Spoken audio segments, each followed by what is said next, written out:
Magandang araw, vlogger. Wow, talaga naman nagpapalaki ka ng katawan, vlogger. Bigat kaya yan, mahirap niyan. Pwede pong magtanong?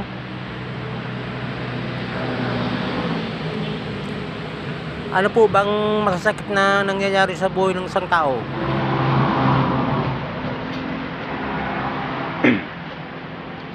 Yung masasakit na nangyayari sa buhay ng isang tao?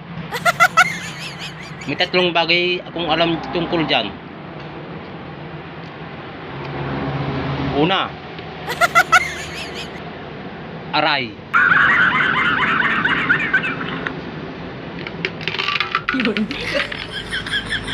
Yung pangalawang masakit, yung marami kayo sa elevator, tapos nautot ka, hindi ka naman pwedeng umutot dahil maraming tao.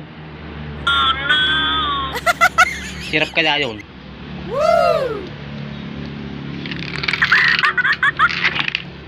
Yung pangatlo, yung nakabayad ka na sa utang mo pero siningil ka pa ulit. Yun ang alam kong tatlong bagay na masasakit. Okay?